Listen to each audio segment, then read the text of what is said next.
They blew out of the Windy City with a bold new sound.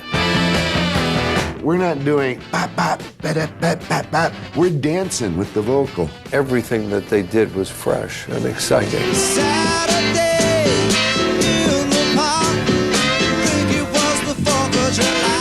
By the early 70s, Chicago was world famous, but their names and faces stayed hidden behind a logo. You think of Chicago, you think of that logo. I'm so happy. Behind the trademark were 7 hard-living young men who were all too human. The fuel of cocaine became really important on the road. We had the drug plane, and we had the meditation plane. Typical rock and roll. For their volatile lead guitarist, the struggle with stardom was fatal. His state of mind mixed, unfortunately, with his love for firearms. There were a lot of rumors that Terry was playing Russian roulette. He was aiming the gun at his own head. The last words that came out of his mouth were, "It's not loaded." When Terry was no longer with us, we were no longer Chicago. As time goes on. In time, the hits died out. A label said, man, if you get rid of the horn section, we'll sign you. But Chicago found a way to survive. They needed to be reminded of their greatness. The 80s brought Chicago a second wave of soft rock success, a success that some called a sellout. I would rather fail with an album full of music that we really, really want to do than have a mega hit of crap. Now being without you. Chicago was a democratic machine until one band member wound up with all the clout. He was ready to go, wanted to be a star. And once that happens, you both move on. It's like a divorce. To have somebody leave and still be able to go on is a testament to how deep the band is. We can make it happen, yeah. Now, for the first time on TV, in their own words, the story of the men behind the most famous logo in rock and roll. Chicago, behind the music. Yeah, we can make it happen, we can make it happen. Come on, buddy.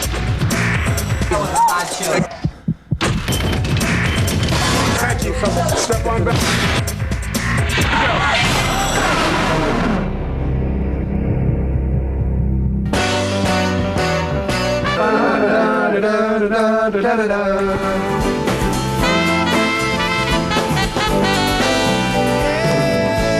It's only the beginning, but I want to feel forever.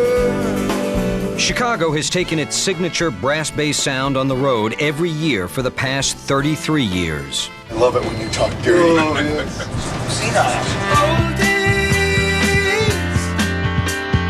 good times I remember. Since the first time Chicago's horns were heard on the radio in 1969, they've sold over 120 million albums, and they've charted 20 top 10 singles. Does anybody really know what time it is? Chicago's labors have been honored with Grammy Awards and a star on the Hollywood Walk of Fame. Their hometown even named a street after them. It's the American dream when you think about it. But if Chicago has lived a dream, they've also survived a nightmare. It hasn't been all happy stuff. You know, it's been far more profound and deeper and darker. So hard to be. Terry Kath, lead singer in the rock group Chicago, kills himself with a gun he didn't think was loaded. In one fatal moment, they lost their heart and soul. It hit us so deep that we thought, oh, maybe this is the way it's supposed to end. I could never talk about this for, it's been, 20 how many years since he died. Looking back a few short years. But through highs and lows, year in and year out, Chicago has never stopped playing their unique catalog of classic songs. I turn on a Chicago album, and I don't care how many times I've heard it, I hear it fresh and new each time. I think we have survived on music, solely music. Oh, the beginning. Oh, now just a start. Yeah. The band's beginnings can be traced back to the campus of Chicago's DePaul University. And music major Walt Parazater. I was pursuing a classical degree, but I enjoyed a schizoid existence playing rock and roll and, you know, whatever band I could get in. Walt was playing top 40 hits in a band with guitarist Terry Kath and drummer Danny Serafin. Then in February of 1967, Walt recruited two DePaul University classmates, trumpet player Lee Lockney and trombonist Jimmy Pankow. He apparently had this dream about starting a rock and roll group with a horn section. But a rock and roll band with horns that were an integral part of the music. On February 15th, the new band met at Walt's apartment. The last to arrive was keyboard player Robert Lamb, a music major from Chicago's Roosevelt University. It just sounded really good, and it grooved really nicely. It felt great that night, and we decided that we were going to take it as far as we could. They called themselves The Big Thing, and their sound was something new, a rock group whose horn section formed the heart of the band, and whose rock and roll soul was guitarist Terry Kath. Hey there, everybody! Terry was incredibly soulful. He had a Ray Charles quality to his voice, and he sang with such passion. Everybody that works a 40-hour week just for some bread. That first night together, the six young men made a pact. The only way anybody would ever leave the band is if they quit or they died. And, you know, they would never be fired. With some members still in college, the Big Thing worked weekends on the Midwest club circuit, playing the radio hits of the time. They also added original songs to their playlist. Sing me to a king, oh yeah! The club owners didn't like that at all. I ain't paying you guys to be artsy-fartsy. I'm paying you to be a show band. Give me a show, or get the hell out. By August of '67, Walt was looking to break out of the clubs. Can't stand it no more. He called up another college buddy who'd become a producer for CBS Records in Los Angeles. Jimmy Guercio flew back to Chicago to catch The Big Thing. They were a powerful band. I thought they were great. By then, The Big Thing had developed a trademark sound. Listen. I heard our horn section as another lead voice. We're doing da-da-da-da-da-da-da-da-da-da-da. We're dancing with the vocal. I said all you got to do is listen. But dance as they might, the band's singers could not keep up with the horn section. We needed a tenor voice because both Robert and Terry had more baritone voices and they couldn't really get up to the high notes up there. And Cetera, that's where he sings. The voice they needed belonged to a local bass player named Peter Cetera.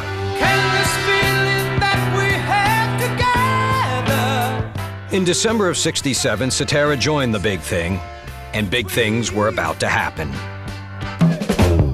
It was really the final piece of the puzzle that really, you know, shaped Chicago, I mean, in a sense of the sound. There was three really fine singers. You got the three horn players and a really great rhythm section. Bam, there was the whole band. Producer Jimmy Guercio came on board as their manager. Guercio renamed the band Chicago Transit Authority, bankrolled them with his own money, and brought them to Los Angeles in the summer of '68. Guercio booked the band in local clubs, where they won the praise of a very special fan. I felt somebody tap me on the back, and I turned around. It's Jimi Hendrix staring me in the face. And he says, I gotta tell you, your guitar player is way better than me. He says, the horns are like one set of lungs. I'm sitting there, I'm going, okay, somebody slipped me acid. By the end of the year, their popularity was growing, and Guercio got then CBS label chief Clive Davis to listen to his CTA demo. I loved what Jimmy had played for me, and indeed, I did make a deal with Jimmy Guercio for Chicago. In January of '69, CTA began work on their first album for CBS. And I said, we're going to do this record in 2 weeks. They said, 2, you know. By this time, it was panic set in. We were petrified. Chicago Transit Authority was released in April of '69. The album was a groundbreaking fusion of jazz and rock, But its first singles, Beginnings, and Does Anybody Really Know What Time It Is, went nowhere. That December, Guercio booked the group on a 2-week European tour. Across the water, a surprise was waiting. We sold over 1 million units of that first album in France. We went to Europe and we were gods.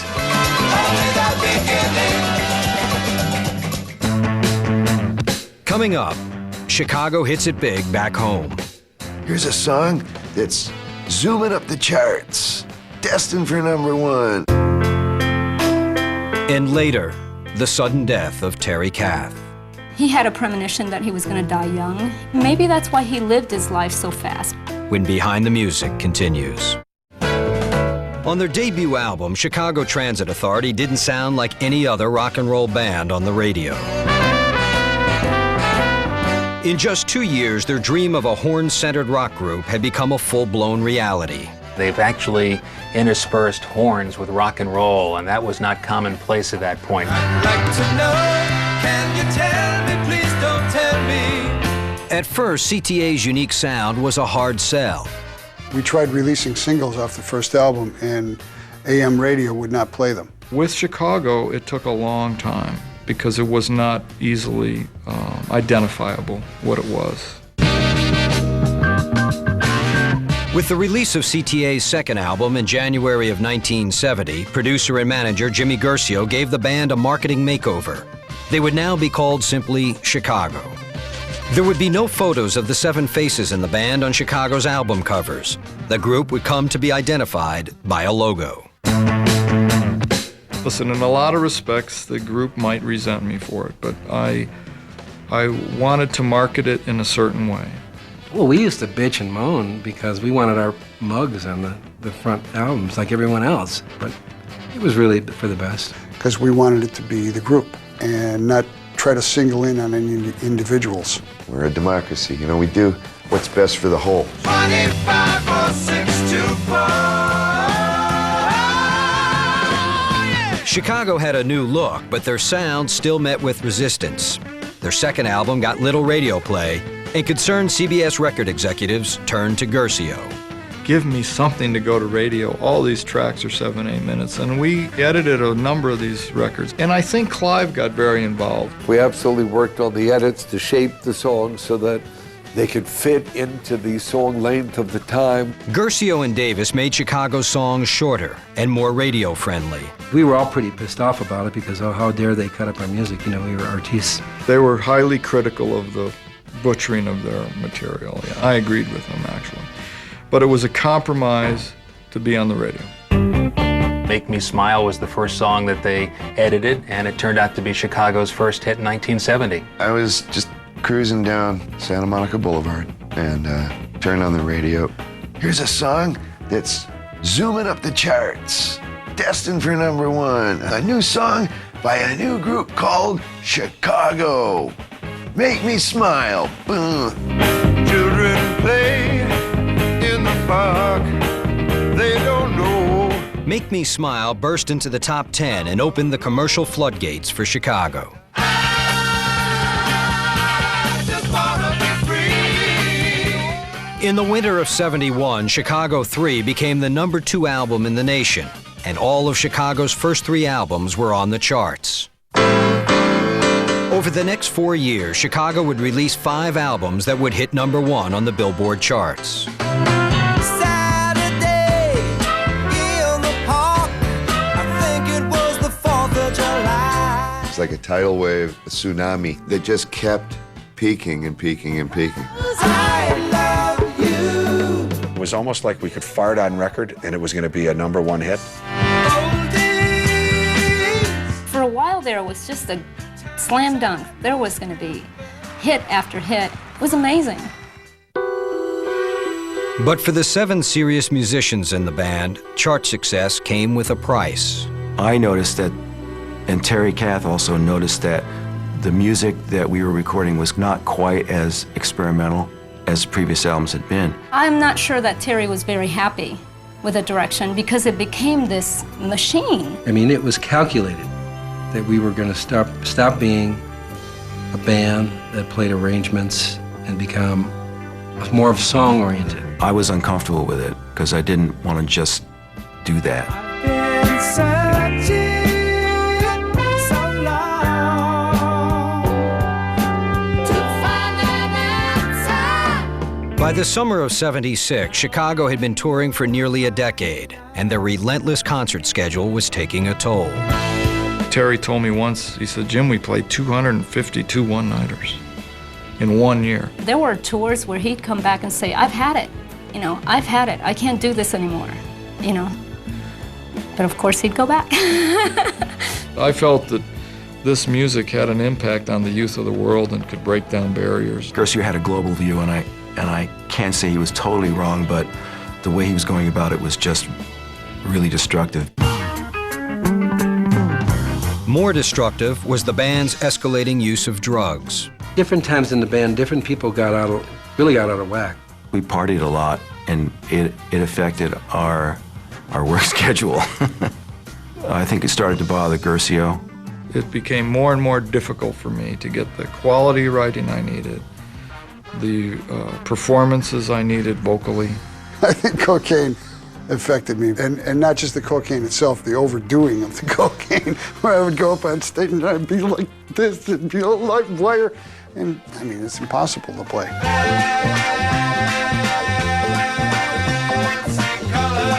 The fuel of cocaine became really important on the road. It was getting more and more unpleasant for me. But while Guercio was having trouble with the band was also having trouble with Guercio. Came to a point that we wanted to be a little more hands-on and grow a little bit and learn a little bit more. It was financial too, I mean, in the sense that we wanted a bigger cut of the pie. Danny kind of whipped all of us up into a frenzy about, you know, he's just totally screwing us, and we need to renegotiate. Guercio agreed to give the band a larger share of royalties, but their relationship was already beyond repair. If I'm going up the hill, I need loyalty.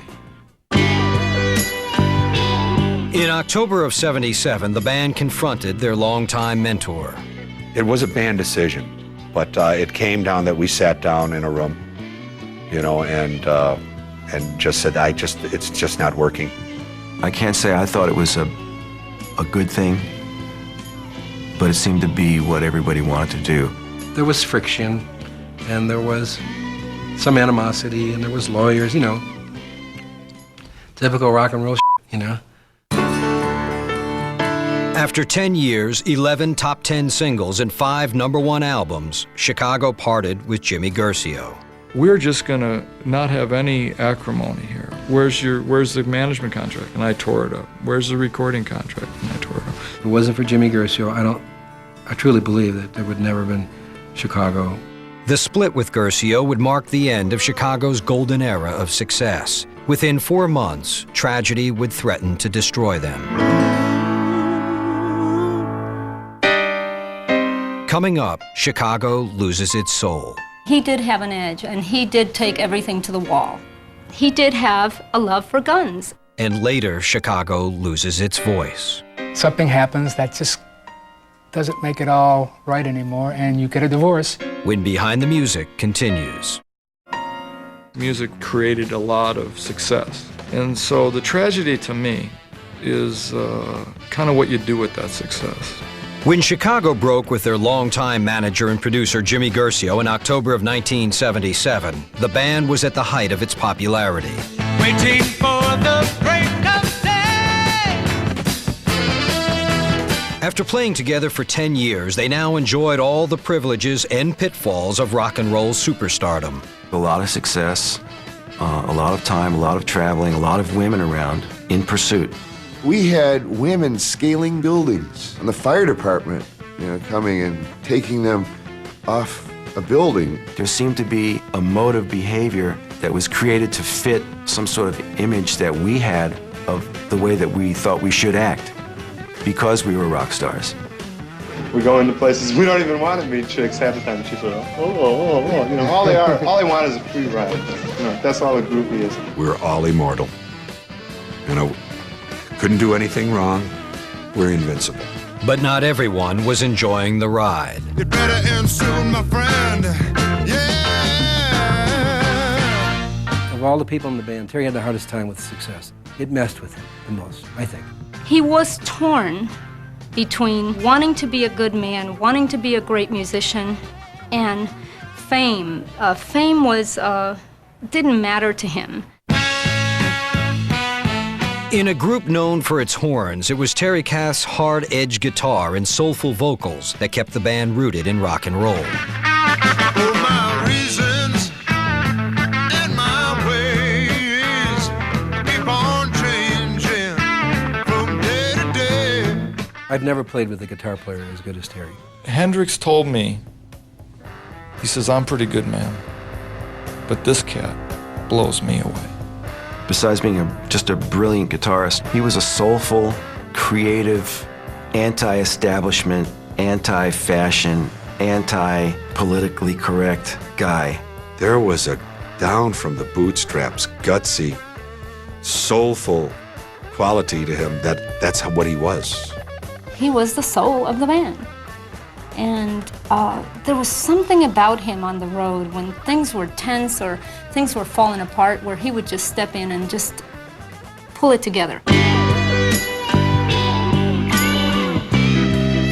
According to his wife, contradictions seemed to define Terry Kath.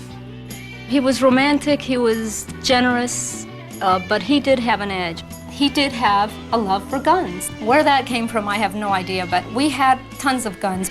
He did live his life fast, life in the fast lane. He was completely self-destructive, you know. He was my hero. By that time, we had Michelle, our daughter, and we had just bought a house in Malibu, and things had gotten out of control in his life with the band and with touring, and he was just dying inside.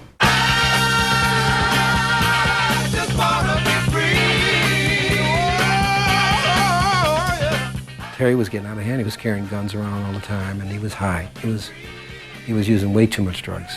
He had a premonition that he was going to die young. He told me that when I first met him. Maybe that's why he lived his life so fast. In January of 1978, while the band took a break from touring, Kath paid a visit to Danny Serafin. I mean, he told me, he said, I'm worried about myself. I'm doing too much drugs. I got to do something about this. I got to stop. And he wanted to. But I think he took one last bender and, you know, tragedy struck. On January 23, 1978, Chicago roadie Donnie Johnson threw a party at his San Fernando Valley home. When the party broke up, Terry Kath stayed. Terry was not happy at that time, and Terry had been up for long periods of time. There were a lot of rumors that Terry was playing Russian roulette. Donnie said he had a 9mm automatic that he was cleaning. His theory is that Terry forgot that he had a round chambered. And he took the clip out, and he didn't clear the chamber. He took the clip out and pulled the trigger, and when you have the clip out, the gun doesn't fire, you know?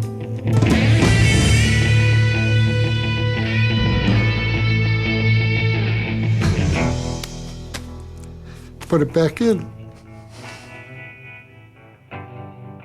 The last words that came out of his mouth were, "It's not loaded, don't worry, it's not loaded."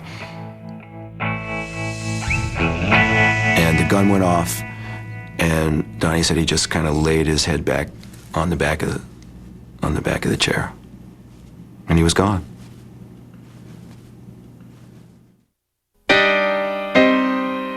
Los Angeles police detectives went to Terry's Malibu home to deliver the grim news to his wife Camelia and 2-year-old daughter Michelle.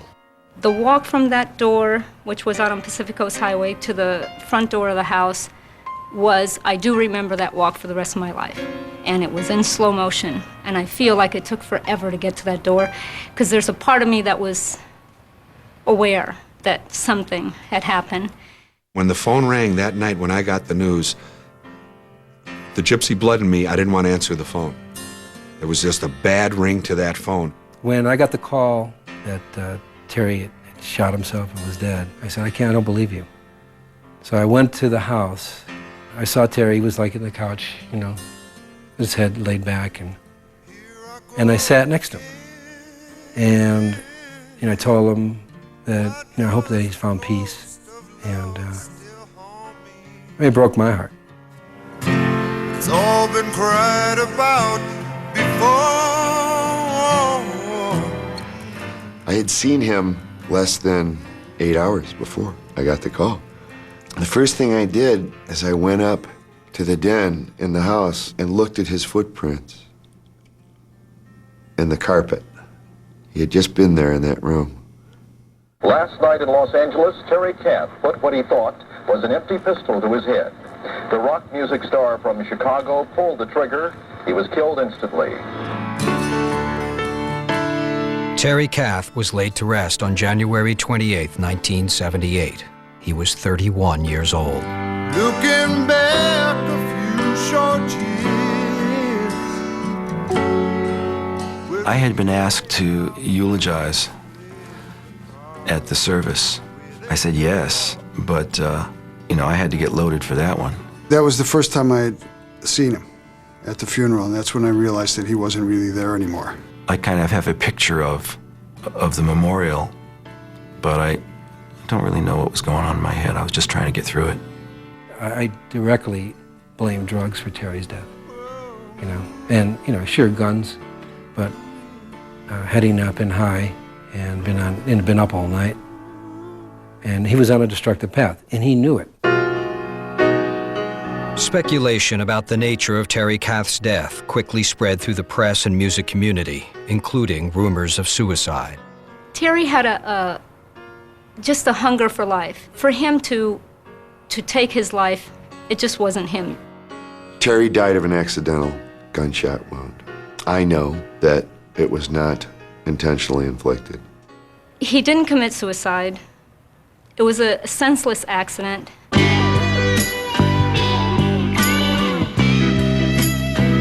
Kath's sudden death cast a pall over Chicago's plans for the future. The managers, the agents, the attorneys, the record company, public relations people, all said, you guys gotta stay together. And what else are they gonna say? I remember saying to somebody, if it was me, I would want the band to go on. We still enjoyed playing together, and we were still successful and enjoyed what we were doing. We got to keep going. And Terry, I am convinced he's looking down.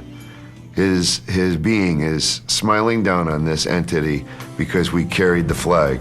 I do think of Terry virtually every day because, especially out on the road, I sing his song. I sing Color My World. As time goes on, I realize. So when I'm singing it, I hear his voice. I don't hear my voice. To me. I feel lucky because he's very much in my life still. Every day, Terry's in my life. He's in my life through my daughter. Since I was so young, when my father died, about 2 years old, I got to know my father through all the stories I heard from my mom.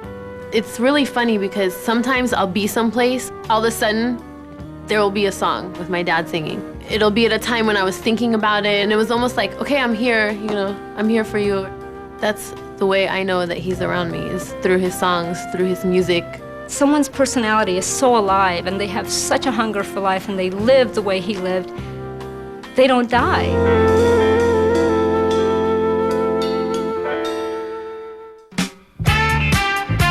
Coming up, the Chicago hit machine breaks down. A label said, man, if you get rid of the horn section, we'll sign you. It's like telling Elton John to get rid of the piano. And later, when opportunity knocks, one band member walks out the door. Hey, I wonder if I could kind of go out there on my own. When Behind the Music continues. I never think of it at all. I think it started taking on a different sound after Terry died, because that was when we realized that a piece of the magic was gone. After the sudden, shocking death of their lead guitarist, Terry Kath, the 6 surviving members of Chicago decided to press on. In the spring of 1978, they faced the difficult task of replacing the rock and roll soul. There wouldn't be anybody like Terry, but yet we were trying to find somebody like Terry. as heartbreaking it was to parade guitar players in and out. You know, it was part of the whole closure process. All the empty yesterdays have disappeared. In the fall of '78, 8 months after Kath's death, a new chapter in the Chicago story began with the release of the band's 12th album. The sales numbers for Hot Streets were disappointing, and there were no top 10 singles. By the end of 1980, when Chicago 14 sold less than 1 million copies, their all-time low, the band was clearly in a slump. All that success that had happened, all of a sudden we hit the wall. All of a sudden, nothing could go right. My contention is that when Terry was no longer with us, that we were no longer Chicago. Faced with lackluster sales, Columbia Records dropped Chicago from the label.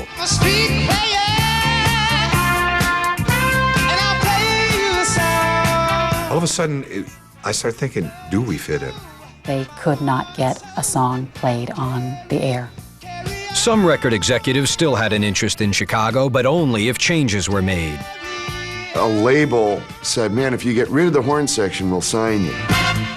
It's like telling Elton John to get rid of the piano. The band kept its horns, but did make one change, as Grammy-winning songwriter Bill Champlin joined the group.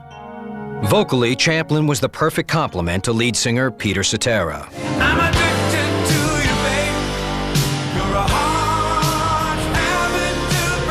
It was pretty instant that once Peter and I hit the microphone, we kind of went, whoa, this is pretty cool.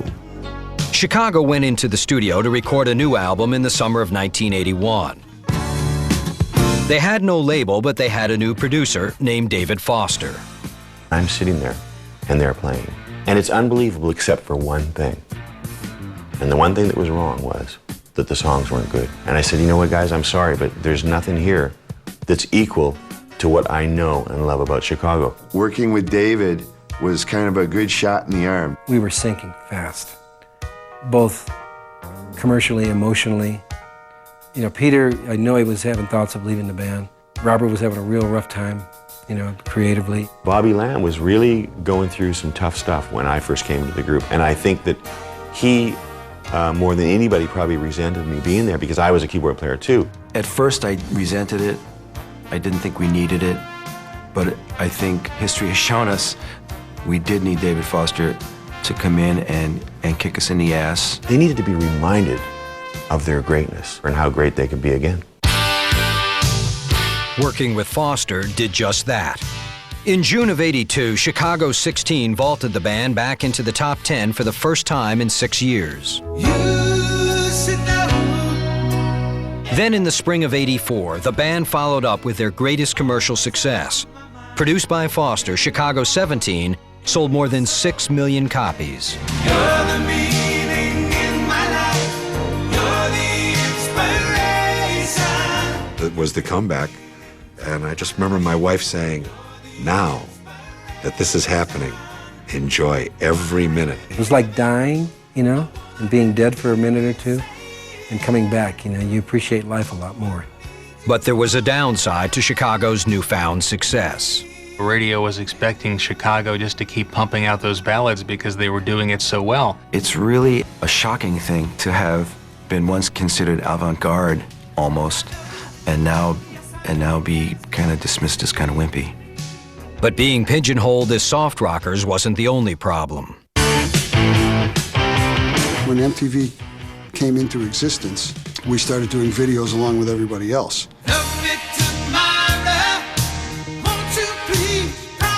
So we made Peter Cetera the star because he sang all the tunes. Cetera was ready to go, lost weight, was looking good. Since its earliest days, Chicago had been the faceless band behind the logo. Now with the spotlight squarely on Peter Cetera, dynamics within the group began to change. Peter had pretty much started calling the shots in a sense, and you know, it was hard for guys to accept that. He was sort of breaking away from the thing that was that democracy we had, or the collective whole. That's when I said, this isn't a good thing. Anybody that's in a group structure sooner or later wants to say, hey, I wonder if I could kind of go out there on my own. In May of '85, Peter Cetera walked away from Chicago for a career as a solo artist. He left behind 18 years of music and friendship. We spent a lot of years together, and we spent most of that time laughing. Cetera didn't look back. To this day, he rarely talks publicly about his time with Chicago, and he declined Behind the Music's request for an interview. He also denied this program use of the songs he wrote for Chicago. It's like a divorce, you go through the good times and you have some of the bad times and you get a divorce. And once that happens, you both move on. Chicago replaced Cetera with singer-songwriter Jason Scheff, and in the fall of '86, they released their 18th album. Will You Still Love Me went to #3 pop, #1 AC, and that's when I finally started feeling like, okay, you're in the band. A lot of people had written Chicago off when Peter left, but it was proven at that time that Chicago is stronger than any individual member. But that theory would once more be put to the test. As the band prepared to record Chicago 21 in the fall of '89, drummer Danny Serafin received a phone call from Chicago's manager, Howard Kaufman. Well, Danny and I don't want you to overreact, but the band has decided they want to use a session drummer on the next record. Over the years, Serafin's increasing interest in the business side of the band had created tension between Danny and some of his bandmates. Danny wanted to have more control over the band in a political manner, and what we wanted him to do was be our drummer. I think what happened was during the drug era, because I was straight, management knew they could talk to me, so I became kind of the unspoken leader. They didn't like a drummer having this much control. I don't think he was paying attention to what he should have been paying attention to, which was playing. Serafin played live with the band a few more times, but hard feelings led to the inevitable. And in May of '90, Danny got another call from Chicago's manager. Howard saying, look, Danny, they just got a call from the band, they had a meeting, and they voted you out of the band. You just don't treat somebody that you've been with 23 years like a brother like that. You just don't do that. It was really hard, but it was either going to pull the band apart if he stayed, and I think by asking him to leave was the only way the band could stay together. Coming up, Chicago makes a musical stand, but pays a price. Not only did they not like it, they hated it. When Behind the Music continues. As Chicago entered its third decade of music making, 3 of the band's 7 founding members were no longer with the group. Each departure had been wrenching in its own way, but with each loss, the remaining members of Chicago pulled together and carried on.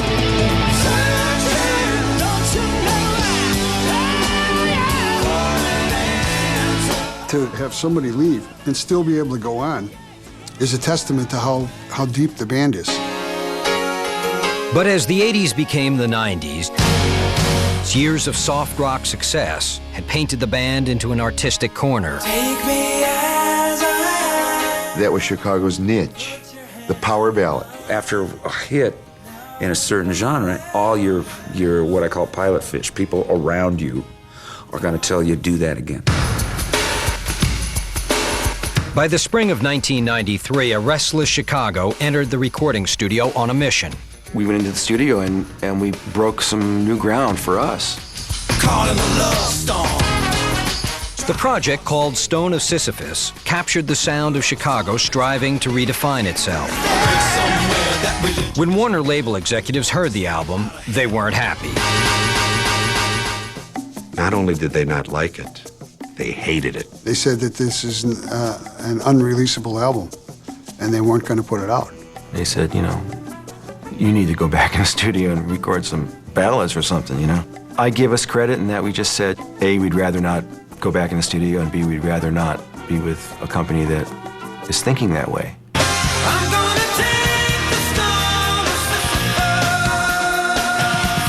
I would rather fail with an album full of music that we really, really want to do than have a mega hit of crap. Heading into the new millennium, Chicago has regained some musical momentum. Today, the band's lineup is still anchored by the 4 remaining founding members: Walt Parazater, James Pankow, Lee Lockney, and Robert Lamb. The others, Bill Champlin, Jason Sheff, drummer Tris Imboden, and guitarist Keith Howland, will always be the new guys. I've almost been with the band for 6 years now. And I mean, it's funny. The Chicago fans still think of Bill as a new guy. I'm a 20-year-old rookie. Band members may be old or new, but Chicago's hit songs are timeless. You know, Saturday in the park again.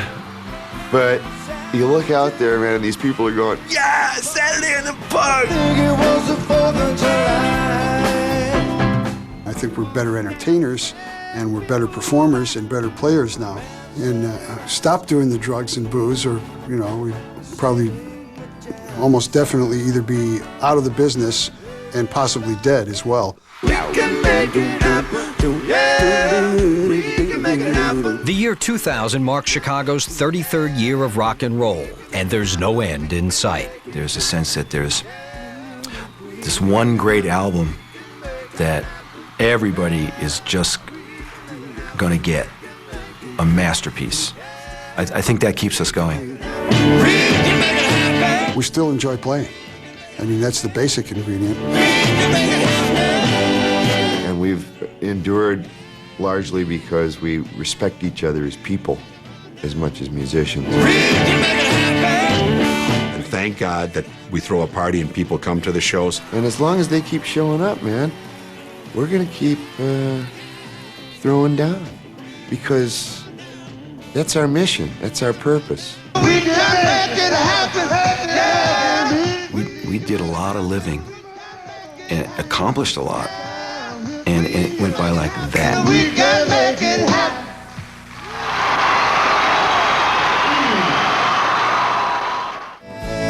It's only the beginning of what I want to feel forever. Yeah. Only the beginning. It's only just a start. Next week, Cuba Gooding Jr. and Giselle host the 2000 VH1 Vogue Fashion Awards with live performances by Lenny Kravitz, Destiny's Child, Macy Gray, and Kid Rock. Plus, new episodes of your favorite shows, including the premiere of Sinead O'Connor Behind the Music. And one more thing, Fashion Awards Friday night. All new, all next week, only on VH1.